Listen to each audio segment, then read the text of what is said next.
Hello and welcome. You're watching NDTV 24/7. I'm Osama Shah. The Prime Minister Narendra Modi, he has attended the BRICS Summit in Brazil, marking the first state visit by an Indian Prime Minister in over 6 decades.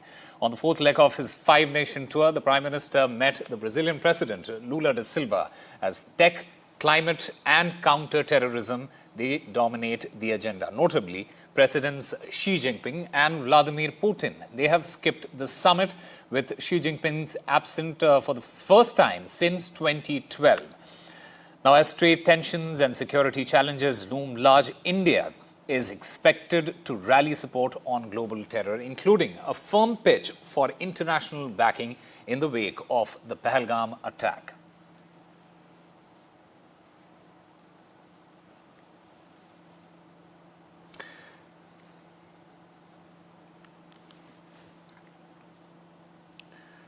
So the Prime Minister there meeting President Lula da Silva in Brazil, a quite significant visit by the Indian Prime Minister.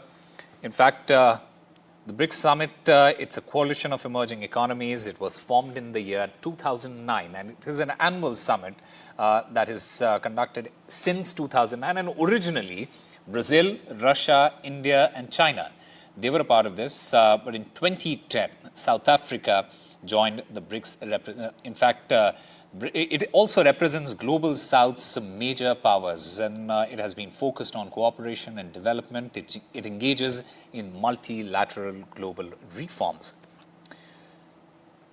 As I mentioned, the membership expansion took place as far as the BRICS Summit is concerned. 11 full members and 9 partners. The full members, that is Brazil, Russia, India, China, South Africa, Egypt, Ethiopia, Iran, UAE and Indonesia, while 9 partner countries, they were inducted, and these countries are Nigeria, Belarus, Bolivia, Kazakhstan, Cuba, Malaysia, Thailand, Uganda and Uzbekistan.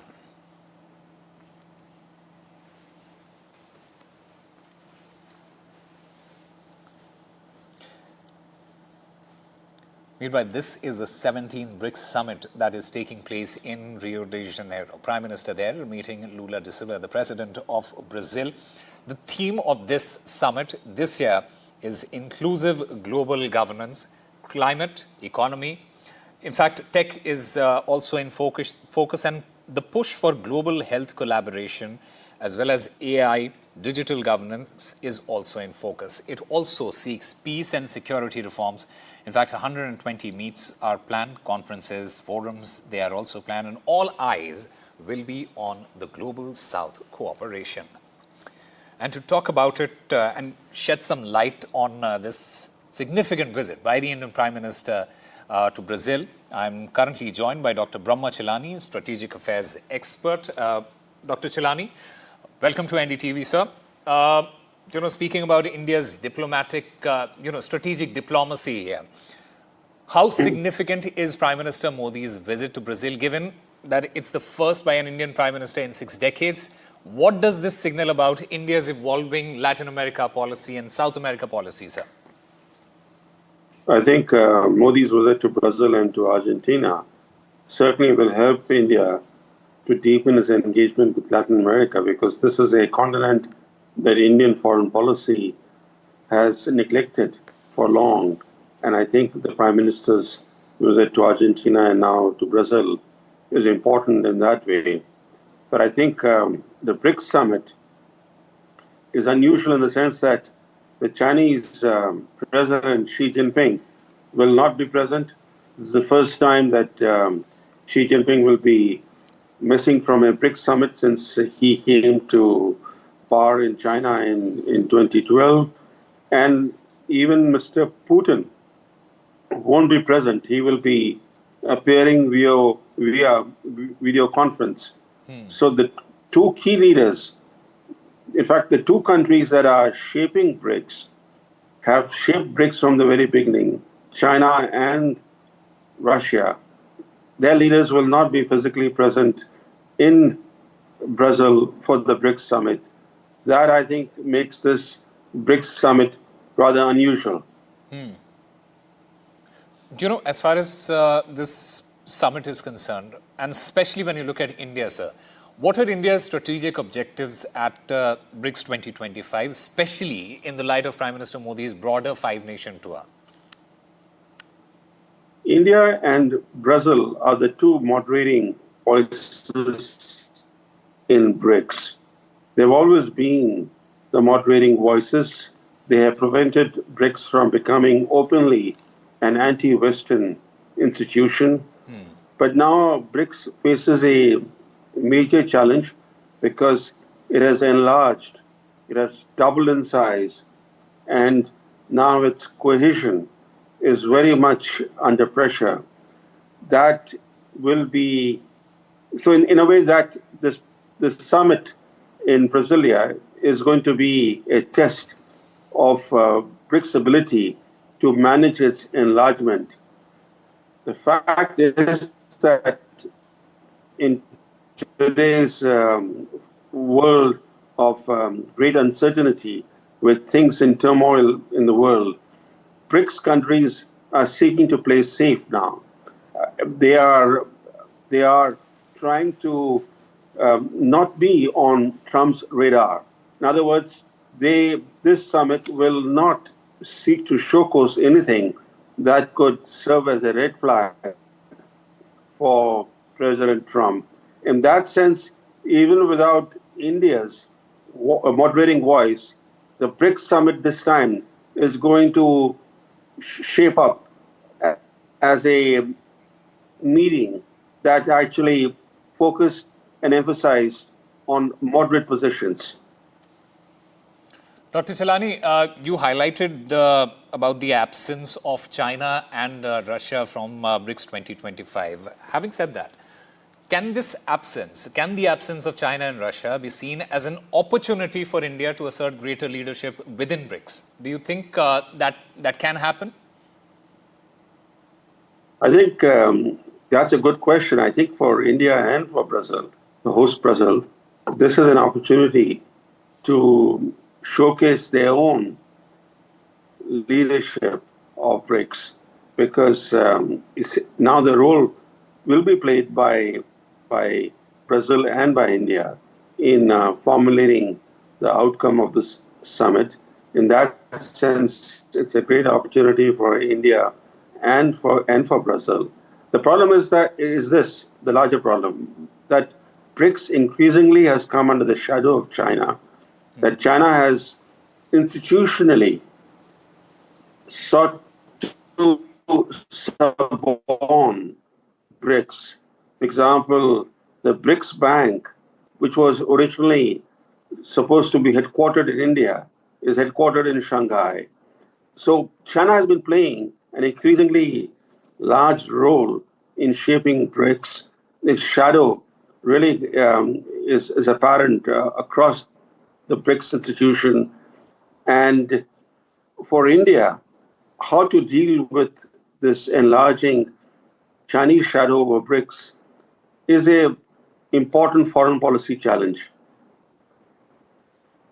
Speaking about trade and security here, Dr. Chelani, how are US-China trade tensions as well as Trump-era tariffs shaping the BRICS economic discussions? Do you think that is also one of the factors? And where does India position itself in this global trade friction? It's a good question because Trump's tariffs and threat of tariffs are weighing like a sword over this summit, because none of the BRICS member states would like to do anything that attracts Trump's attention, because some of these countries, like India, are now currently on the cusp of reaching a trade deal with Washington. The last thing they want to do upset the momentum that they have managed to gather toward reaching a trade deal with Washington. For everybody, staying away from Trump's radar and focusing on issues that will not enrage him is is a priority, even if it's a priority that nobody would like to speak about in public. Yeah, and that is in fact a double-edged sword, isn't it? Well, it is, and this is the irony of the summit, that BRICS originally was was um, was built as a counterweight to Western-dominated institutions, and over time, BRICS has been seen as a alternative to the G7 and US-led alliances. But here is BRICS today in 2025 seeking to be on the right side of the US. Yeah. And that is remarkable that BRICS as an institution is no longer seeking to be an alternative to Western-dominated institutions. Rather, it's trying to favor And it is indeed an incredible from transformation White as far House as this and entire. seeking sure that All right. yeah, you're right, absolutely. This is the it's remarkable how BRICS, in terms of its concept and its motivation, um, today looks so different Absolutely. from the original fundamentals. Absolutely. In fact, I'm also joined by Mr. Manish Verma, State President of the Dalit Indian Chambers of Commerce and Industry, also Director at Indian Association of Amusement Parks and Industries. Mr. Verma, welcome to NDTV. We were earlier speaking about the dynamics of BRICS 2025. And Dr. Brahma Chilani, he highlighted the absence of Russia and China from BRICS 2025.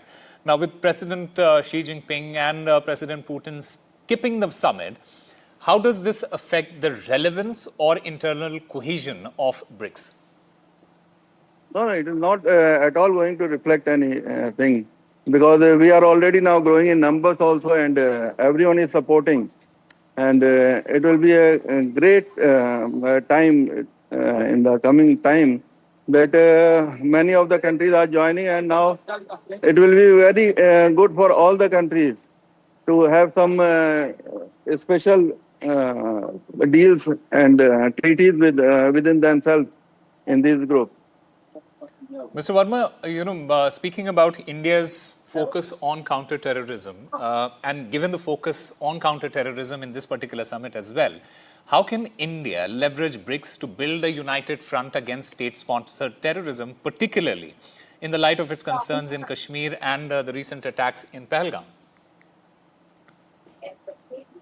I don't think that will be a challenge because we are tackling all these things very smoothly nowadays. And we are giving them all the replies what they want and how they want. So I think in the coming days by this BRICS community, we will be able to counter all these things.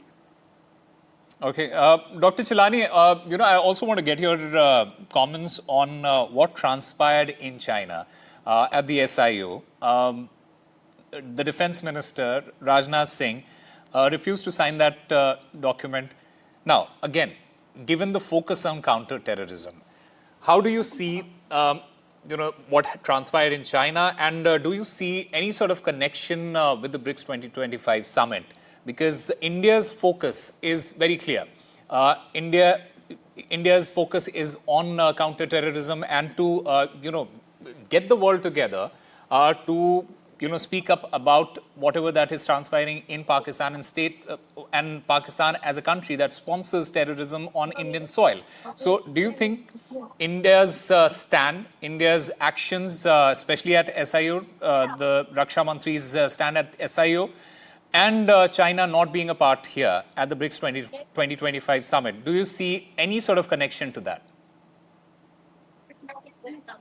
No, there isn't a connection, but at the SCO meeting in China, Beijing played a dirty role in seeking to not only shield Pakistan, but actually seek to create a communique that sought to obscure and, in fact, black out India's concerns on terrorism, and that prompted the Indian Defense Minister to refuse to sign on to the joint communique, which resulted in no communique being adopted by the SCO meeting. As we all know, that China has long protected Pakistan's export of terrorism because, after all, that export of terrorism is largely to India, a country that China is seeking to contain itself.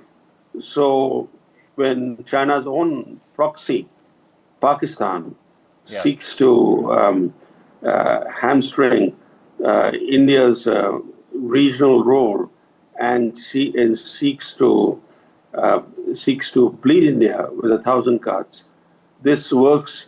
This really advances China's own strategy vis-a-vis India, and as the host nation of this SCO meeting, China thought it could get away with providing cover to Pakistan until the Indian Defense Minister Rajnath Singh refused to go along with the Chinese game plan. The BRICS Summit in Brazil, of course, is a completely different forum.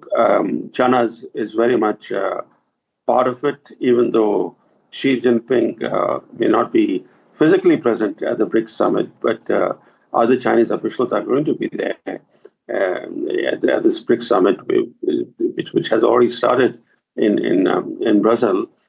And I think that the BRICS Summit's focus is not going to be on terrorism, even though it's a very important issue for India.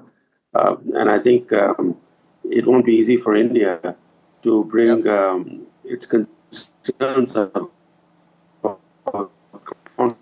terrorism.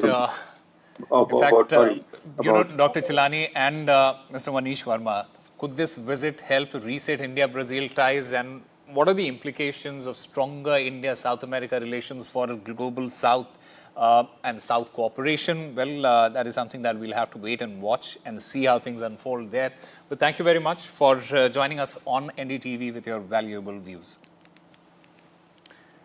Meanwhile, my colleague Aditi Bhardwaj, she spoke to the Argentinian ambassador to India, Mariano Coquinuas, as well as Mr. Sameep Shastri, the Vice Chairman, BRICS Chamber of Commerce and Industry, about the significance of Prime Minister's BRICS visit. Take a look. Thank you so much, sir, for speaking to NDTV. How do you see India's presence at the BRICS Summit, firstly, in relation to the rising tension in the world? Well, we had the opportunity to have the Prime Minister of India in Argentina yesterday, before going to the summit in Brazil. And we had a very important visit, the first one of a Prime Minister of India in 57 years in a bilateral summit.